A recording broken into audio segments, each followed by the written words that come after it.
ça va gagner la paix,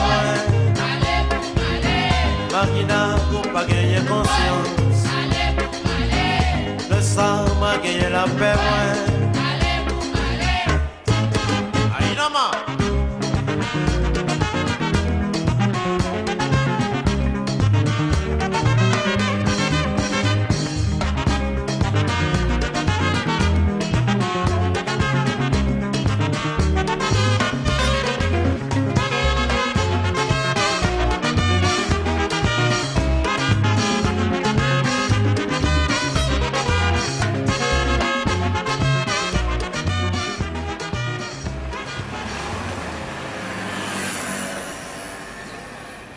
Joseph, qui habite Cité Éternelle, décide donc d'aller voir son père à l'hôpital.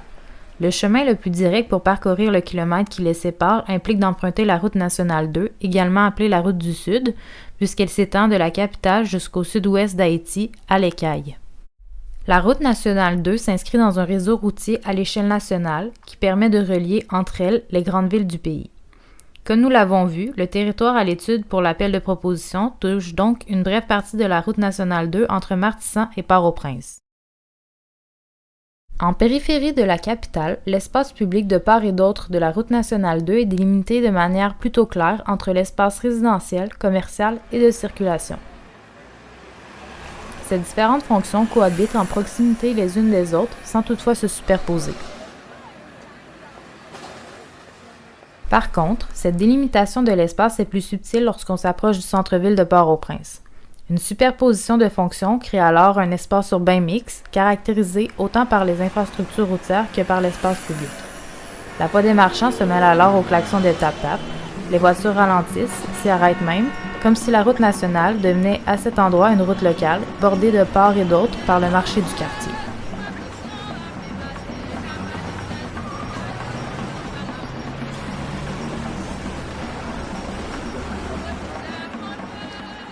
Le pays est composé à 75% de routes non pavées et jusqu'à 80% sont jugées en mauvais ou très mauvais état.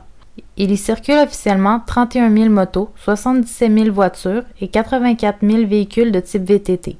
Sur l'ensemble des accidents routiers, un tiers survient sur les routes nationales du même type que la route nationale 2.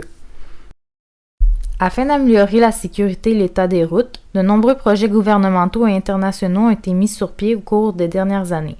Malheureusement, ces projets sont trop souvent non complétés en raison d'instabilité politique et économique ou tout simplement ravagés par des catastrophes naturelles laissant derrière eux de grands vides à combler.